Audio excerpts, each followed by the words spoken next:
ప్రభు అయిన యేసుక్రీస్తు నామమునకు మహిమ ఘనత ప్రభావములు కలునుగాక. హల్లెలూయా. బైబిల్ గ్రంథంలో చిన్న మాటను చదువుకుందాం. ఎఫెసీయులకు రాసిన పత్రిక 4వ అధ్యాయం 20వ వచనం నేను చదువుతాను, గమనించండి. అయితే మీరు యేసును గూర్చి విని ఆయన యందలి సత్యము ఉన్నది ఉన్నట్టుగానే ఆయన యందు ఉపదేశింపబడిన వారైన ఎడల మీరు అలాగూ క్రీస్తును నేర్చుకున్నవారు కారు. ఇదేంటి? ఉన్నది ఉన్నట్టుగా ఉపదేశింపబడితే క్రీస్తు నేర్చుకున్నవారు కారు అని ఉన్నది. ఇక్కడ ప్రతి వాళ్ళు ఈనాడు అక్షరాన్ని అక్షరార్థంగా పట్టుకొని బోధిస్తూ ఉన్నారు. అక్షరమును చంపుతుంది, ఆత్మ జీవింపజేస్తూ ఉంది. అక్షరం వెనుక ఒక భావము దాగి ఉన్నది. ఈ వీడియో చేయడానికి గల ప్రధానమైన కారణం ఏంటంటే, ఈ మధ్య యూట్యూబ్లో ఒక వింత బోధ వైరల్ అవుతూ ఉంది.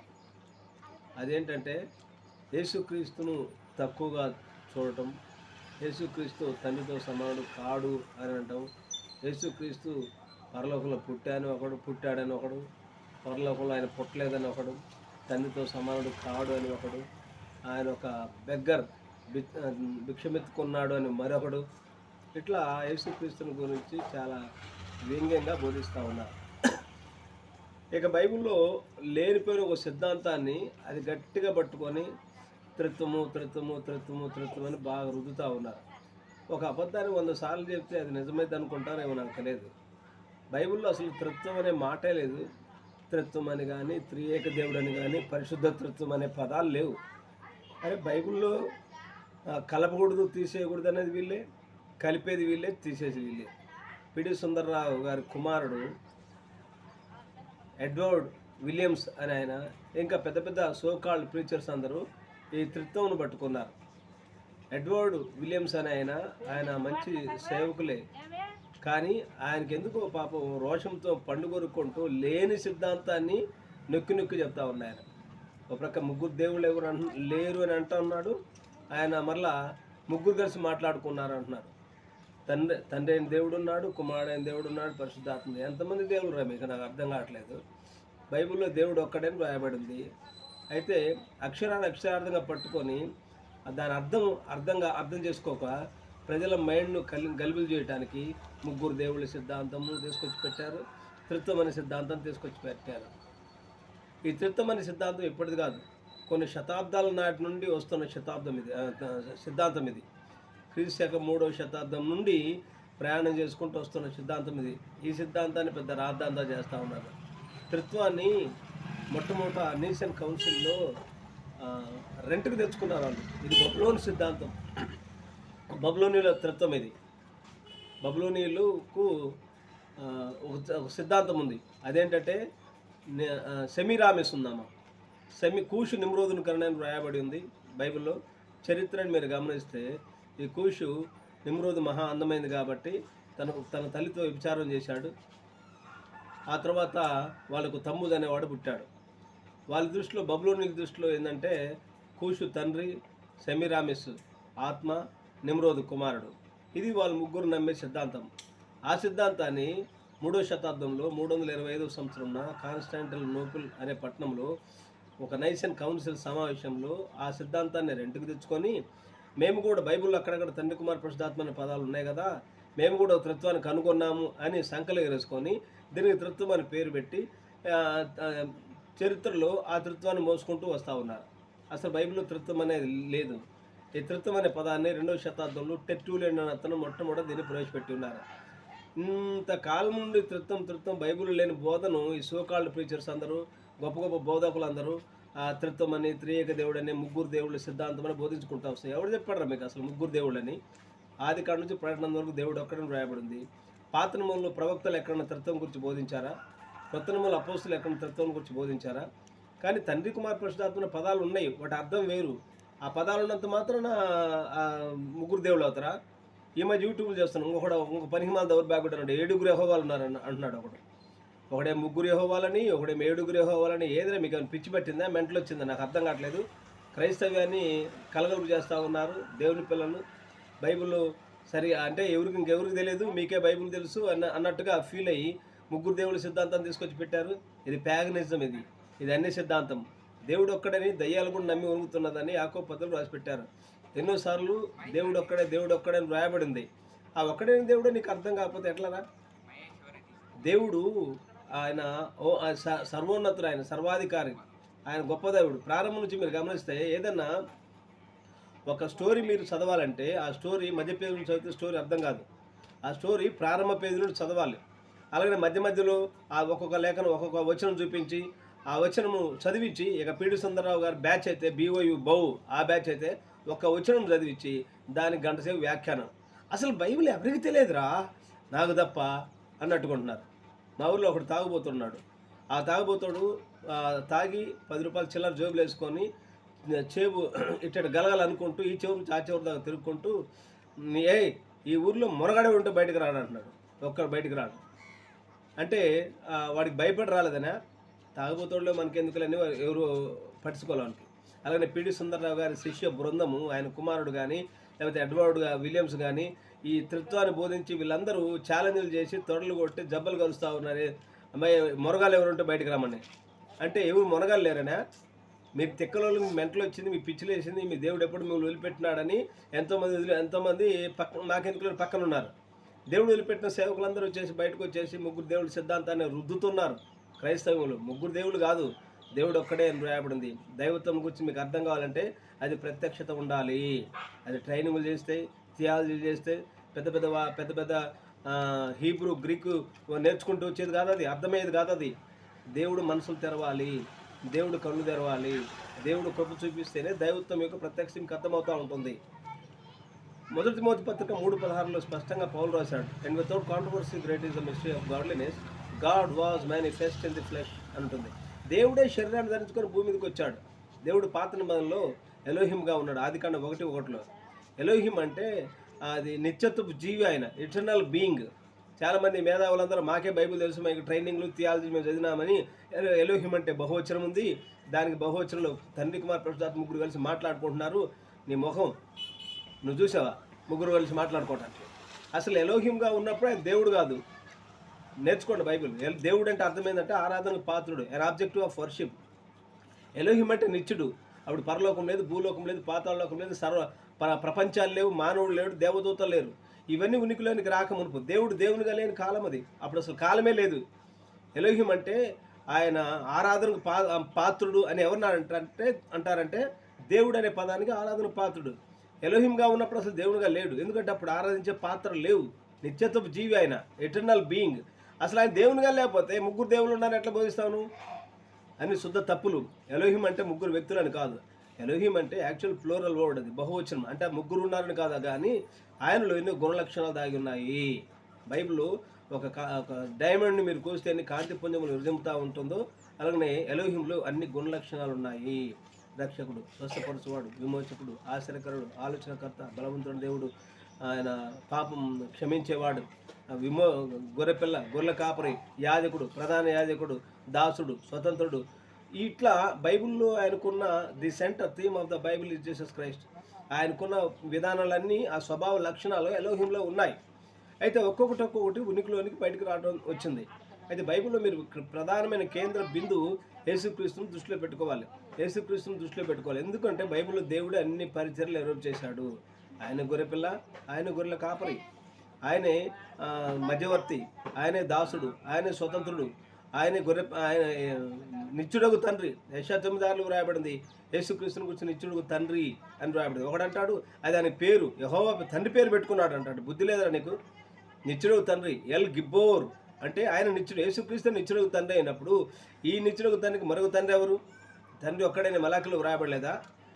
బైబిల్ విధానం అర్థం కాక ఒక్కొక్క ముక్కను చదువుకొని మీకు ఎవరికి బైబిల్ తెలియదు, నాకే బైబిల్ తెలుసు అన్నట్టుగా మీ సిద్ధాంతాన్ని మీరు రాద్ధాంతం చేసి రుద్దుతూ ఉన్నారు జనాల మధ్యకు. కాబట్టి దేవుడు మీ అందరి పక్కన వెళ్ళిపెట్టారు. దేవుడు గాడ్ హైడ్ సింప్లిసిటీ. దేవుడు సామాన్యతలోనికి వచ్చేసి సామాన్యులు ఎన్నుకొని సామాన్య సేవకులతో మాట్లాడుతూ ఉన్నాడు. మీ ట్రైనింగ్లు, మీ ఇత్యాదులు తీసుకెళ్తే తగలబెట్టండి, దెబ్బలు నొక్కండి. దేవుడు ఒక్కడని దీనత్వంతో ఉండి దేవుడు ఒక్కడే ఆయన ప్రభు యేసుక్రీస్తుని అంగీకరించండి. యేసుక్రీస్తు ముష్టెత్తుకోవటం ఏంట్రా? ఆయన ముష్టెత్తుకున్నాడని నీ జీవితం గురించి పశ్చాత్తాపడి దేవుని దగ్గర నువ్వు ముష్టెత్తుకో. యేసుక్రీస్తును అంతా తగ్గించి మాట్లాడుతూ ఉన్నావు. బైబిల్లో మీరు జాగ్రత్తగా గమనించండి. దేవుడు అన్ని విధాలుగా ఆయన తను మరుగుపరుచుకుంటూ వచ్చాడు. బైబిల్లో పాత నిబంధనలో దేవుడు ఆయన ఆత్మస్వరూపిగా ఉన్నాడు. ఆత్మస్వరూపిగా ఉన్నాడు. ఆత్మస్వరూపమైన దేవుడు Elohim himself created as a word. Elohim ఆయన వాక్యంగా మారాడు, లోగోస్గా మారాడు. ఆ లోగోస్ అంటే వాక్యము, లోగోస్ అంటే అగ్నిస్తంభం, లోగోస్ అంటే మేఘస్తంభం, లోగోస్ అంటే యెహోవా. ఆయనే యెహోవాగా థియోఫనీగా దేవుని కుమారుడుగా దేవుని దూతగా పాత్రను ప్రత్యక్షమయ్యాడు. ఆయన ఆ దేవుని కుమారుడుగా యెహోవాగా దేవుని దూతగా ప్రత్యక్షమైన వాడే శరీరధారిగా యేసుక్రీస్తుగా 2000 సంవత్సరాల క్రితం ఇమ్మానుయేలుగా యేసుక్రీస్తుగా భూమి మీదకి వచ్చాడు ఆయన. అందుకని పౌలు అన్నాడు, and without controversy great is the mystery of godliness, God was manifest in the flesh అని ఉంటుంది. దేవుడే శరీరధారిగా భూమి మీదకి వచ్చాడు. ఎందుకంటే ఆయన కుమారుడుగా భూమి మీదకి రావాలి. సిలువ వేయబడాలంటే ఆత్మగా ఉంటే సిలువ వేయబడలేడు ఆయన. హెబ్రీ పత్రికలో పౌలు అన్నాడు, ఆయనకు ఒక శరీరము బలి అర్పణ నువ్వు కోరలేదు కానీ నాకు శరీరం అమర్చితం అంటాడు. యేసుక్రీస్తు సిలువ వేయబడటానికి ఆయనకు శరీరం అవసరమైనది. పాత్రంలో ఆత్మగా ఉన్నప్పుడు శరీరం లేదు ఆయన. కాబట్టి ఆ శరీరం లేని వాడు శరీరాన్ని ధరించుకొని కన్యమేర గర్భమందు భూమి మీదకి వచ్చాడు. ఆయన ఇమ్మానుయేలుగా వచ్చాడు. ఈ శరీరానికి కుమారత్వం. కుమారుడు అంటే కుశితమును హరించువాడు, పాపం తీసివేయడానికి దేవుడు కుమారుడుగా భూమి మీదకి వచ్చాడు.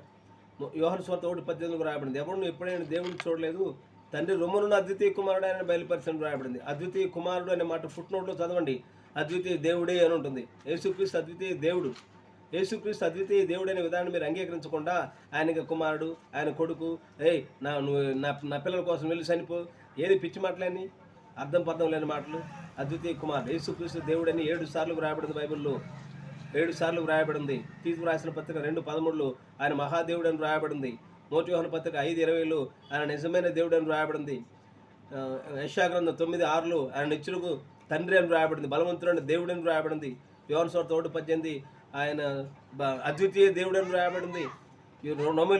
రోమలకు రాసిన పత్రిక 9:5 సర్వాధికారి అయిన దేవుడు అని రాయబడింది. ఇన్ని చోట్ల యేసుక్రీస్తు దేవుడు దేవుడు దేవుడు అని రాస్తే ఇంకా ఆయన కుమారుడు, కొడుకు అని ఎందుకు మీరు మాట్లాడేది? దేవుడు శరీరాన్ని ధరించుకొని రావడానికి, సిలువ వేయబడటానికి అది ఆయన ప్రణాళికలో ఒక భాగం. అది కుమారుడిగా భూమి మీదకి వచ్చాడు. శరీరాన్ని ధరించుకొని ఈ శరీరానికి కుమారత్వం. ఈ శరీరం చంపబడి చీల్చబడి సిలువలో చనిపోయి సమాధి చేయబడి తిరిగి పునరుద్ధరణ లేచిన తర్వాత ఇంకా కుమారుడు కాడు ఆయన మరల తండ్రి, ఆయన మరల తిరిగి ప్రారంభ స్థితిలోనికి వచ్చాడు. ఆయన శరీరాన్ని ధరించుకొని రాకముందు అగ్నిస్తంభం మానవ గుడాన్ని ధరించుకొని భూమి మీదకి వచ్చిండు. అందుకనే నేను తండ్రి వద్ద నుండి వచ్చాను అన్నాడు. తండ్రి వద్ద నుండి వచ్చాడంటే అర్థం ఏంటంటే అగ్నిస్తంభం నుండి భూమి మీదకి వచ్చాడని అర్థం. అగ్నిస్తంభాన్ని విడిచిపెట్టి భూమి మీదకి వచ్చాడని అర్థం. ఈ సిలువ వేయబడి చనిపోయి తిరిగి పునరుద్ధరణే మరలా తండ్రి వద్దకు వెళ్తున్నాడు. అర్థం ఏంటి? మరలా అగ్నిస్తంభంలో ఉన్నాడని అర్థం, మరలా అగ్నిస్తంభంలో కలిసిపోయానని అర్థం. అందుకనే నేను తండ్రి వద్ద నుండి వచ్చాను, మళ్ళీ తండ్రి వద్దకు వెళ్తున్నా అని చెప్పాడు ఆయన. కాబట్టి యేసుక్రీస్తు ఆయన దేవుడు ఒక్కడే. ఆయన పాత్రంలో యెహోవాయే శరీరాన్ని ధరించుకుని యేసుక్రీస్తుగా భూమి మీదకి వచ్చాడు. ఆయన కాదు మానవుడిగా ఉన్నాడు. ఆయనలో 2 స్వభావాలు ఉన్నాయి. ఆయనలో మానవత్వం ఉంది, 2 దైవత్వం ఉంది. Is a man as well as God. ఆయన సంపూర్ణ మానవుడు, సంపూర్ణ దేవుడు. నేను ఎక్కడికి వెళ్ళినా నాకు చెప్పడం అలవాటు. 5 విషయాలు చెప్తున్నాను, గమనించండి. ఆయన యేసుక్రీస్తులో 2 స్వభావాలు ఉన్నాయి. ఒకటి మానవత్వం, 2 దైవత్వము. మానవుడిగా ఆయన సముద్ర తీరం నడిచాడు, దేవునిగా సముద్రం మీద నడిచాడు. మానవుడిగా ఆకలి చెట్టు దగ్గరికి వెళ్ళి ఆకలి కొన్నాడు. దేవునిగా అరణ్యములో 5,000 మంది ఆకలి తీర్చాడు. ఆయన మానవుడిగా లాజరు సమాధి దగ్గరికి వెళ్ళి ఏడ్చాడు. దేవునిగా లాజరును తిరిగి లేపాడు. మానవుడిగా ఆ యొక్క చిన్న దోణిలో అలసట చెంది నిద్రపోయాడు. మానవత్వం అది. దేవునిగా ఆయన లేచి గాలిని సముద్రాన్ని గద్దించాడు. మానవుడిగా ఆయన శిలువలో మన అందరి కొరకు చనిపోయాడు. దేవునిగా 3వ దినం తిరిగి లేచాడు. ఆయన సంపూర్ణ మానవుడు, సంపూర్ణ దేవుడు. ఆయనలోనే దైవత్వం దాగింది. యోహాను సువార్త 10:30 చదవండి. తండ్రి ఎక్కడో లేడు కానీ యేసుక్రీస్తులోనే ఉన్నాడు. నా యందు తండ్రి ఉన్నాడని చెప్పుకుంటూ వచ్చాడు. అంటే శరీరం అంటే కుమారత్వం, ఆయనలో ఉన్న తండ్రి దైవత్వం. దైవత్వం మానవత్వం 2 ఏకమైనవి. ఆ గెత్సెమనీలో ప్రార్థన చేశాడంటారు. ప్రార్థన చేశాడంటే మానవుడిగా ఉన్నాడు కాబట్టి ఆయనలో మానవత్వం దైవత్వాన్ని ప్రార్థన చేసింది. శిలువలో చనిపోయినప్పుడు దైవత్వం చనిపోలా, గాడ్ హెస్ లెఫ్ట్ హిమ్. దైవత్వం ప్రక్కెళ్ళిపోయింది. మానవత్వం ఆయనలో ఉన్న దైవత్వాన్ని ఉద్దేశించి అరిచింది, అంతే తప్ప ఈ విషయాలు మీకు అర్థం కావాలి. క్రైస్తవ సమాజమా, బైబిల్లో చాలా మర్మయుక్తమైన విషయాలు రాయబడ్డాయి. ఇంకా ముందు దినాల్లో మేము మా వీడియో చేస్తాం. బైబిల్లో మన ఉంది కదా, మన స్వరూపున, మన పోలిక చొప్పున, మన అనే పదాలు బైబిల్ 7 సార్లు రాయబడింది. అది దాని గురించి నేను తర్వాత వీడియో చేస్తాను. తర్వాత బాప్తిసం పొందినప్పుడు స్వరం వచ్చింది కదా, పైన ఒక ఆయన మాట్లాడుతున్నాడు, పరిశుద్ధాత్మక ఆయన ఉంది, కుమారుడు భూమి మీదకున్నాడు, అదిగో తృప్తం అంటున్నారు. మరలా పౌలు తన పత్రికలు అక్కడక్కడ తండ్రి అయిన దేవుడు అండి, యేసుక్రీస్తు నుండి అనే మాటలు చూసి ఇది ఇక్కడ ముగ్గురు కనపడుతున్నారు అంటున్నారు. ప్రకటన 5వ అధ్యాయంలో గొర్రెపిల్ల కనపడుతుంది, ఇక తనే సింహాసనం ఆయన కూర్చుకున్నాడు, ఇద్దరు కనపడుతున్నా అన్నాడు. కళ్ళకు లేయేలాగా జబ్బు కళ్ళు ఉంటే ఏది చూసి నీ కన్నే కనపడుతుంది. ఆ అక్షరం యొక్క భావం నీకు అర్థమైతే, కను విప్పు కలిగినట్లయితే, దేవుడు మనసును తెరిస్తే ఒక్కడే అర్థమవుతాడు. దేవుడు ఒక్కడే అనే మైండ్తో బైబిల్ చదువు, అప్పుడు నీకు క్లియర్గా అర్థమవుతాయి. కాబట్టి దేవుడు ఒక్కడే, ఆయన ప్రభువైన యేసుక్రీస్తు. ఆయన మన పైన తండ్రిగా ఉన్నాడు, మనతో కుమారుడిగా ఉన్నాడు, మనలో పరిశుద్ధాత్మగా ఉన్నాడు. 1 God 3 ఆఫీసెస్. ఒక్క దేవుడు కానీ 3 కార్యాలు అయ్యి, 3 వ్యక్తులు కాదు. మూర్ఖంగా ఉండి ఒళ్ళు కోవెక్కి ఒకడు 3 వ్యక్తులు దేవుడిని 3 విభజిస్తూ ఉన్నారు. 3 కాదు, దేవుడు ఒక్కడే, ఆయన ప్రభువైన యేసుక్రీస్తు. ప్రభువైన యేసుక్రీస్తును ఎంఫసైజ్ చేయాలి, ప్రభువైన యేసుక్రీస్తును హైలైట్ చేయాలి. ఆడేడో ముసారెట పైకెత్తి పెద్ద మునగాడులాగా యేసుక్రీస్తు ముష్టెత్తుకున్నాడు అన్నాడు. ఎర్ర ముష్టెత్తుకునేది దేవుడు ఒక్కడే, ఆయనే ప్రభువైన యేసుక్రీస్తు. మన కొరకు సిలువ వేయబడి ఆయన విజ్ఞాపన చేశాడు మానవుడిగా. ఆ హెబ్రీ పత్రిక 5వ అధ్యాయం పైనుండి చదువు. అది యాజకత్వం గురించి మాట్లాడుతూ యేసుక్రీస్తు యాజక పరిచయం చేసుకుంటూ వచ్చాడు. కాబట్టి యాజకుడు ఏ విధంగా రక్తం పట్టుకొని ఆయన ప్రజల కోసం ఆయన విజ్ఞాపన చేశాడు. యేసుక్రీస్తు కూడా ఆయన గెత్సెమనీలో ఆ రక్తంతో మన కొరకు విజ్ఞాపన చేస్తూ ఉన్నాడు. అంతేగాని ఆయన భిక్షం ఎత్తుకోవటం ఏంట్రా? మీ యూనివర్సిటీ వాళ్ళందరికీ ఇవే నేర్పిస్తూ ఉన్నారా? ఎడ్వర్డ్ విలియమ్స్ గారు, ఆయనకి ప్రపంచంలో జ్ఞానమంతా తెలిసినట్టుగా, బైబిల్ అంతా ఆయనకి తెలిసినట్టుగా, పండుగరికి 3 దేవుళ్ళు, అక్కడ తండ్రి అయిన దేవుడు మాట్లాడుకున్నాడు, కుమారుడైన దేవుడు మాట్లాడుకోండి, పరిశుధాత్మ దేవుడు మాట్లాడుకోండి అని చూసినారా? పక్కన పోయి దైవత్వం గురించి అర్థం కాక దేవుడిని 3 దేవులుగా ముక్కలుగా చేస్తూ ఉన్నారు. క్రైస్తవ సామాన్యులు గలిబిలు చేస్తూ ఉన్నారు. బైబిల్ సరిగ్గా చదవండి. క్రైస్తవ జనాంగమా, బోధకుల మీద ఆధారపడద్దు, యూట్యూబ్ల మీద ఆధారపడద్దు. ఆయన పెద్ద స్పీకరు, ఇంటర్నేషనల్ స్పీకరు, ఆయన ట్రైనింగ్ చేస్తూ ఉంటాడు. ఆయన పిలిస్తే ఇట్లా కాదు, కానీ దీనులుగా ఉండే బైబిల్ చదవండి. దేవుడు ఒక్కడిని ఉద్దేశంతో చదవండి, మీకు అర్థమవుతుంది. దేవుడు ఒక్కడే, ఆయన ప్రభువైన యేసుక్రీస్తు. మన పైన తండ్రిగా ఉన్నాడు, మనతో కుమారుడిగా ఉన్నాడు, మనలో పరిశుద్ధాత్మగా ఉన్నాడు. ఆయన ప్రభువైన యేసుక్రీస్తు అయి ఉన్నాడు. ప్రభు మాటలు దీవించుగాక. God bless you all.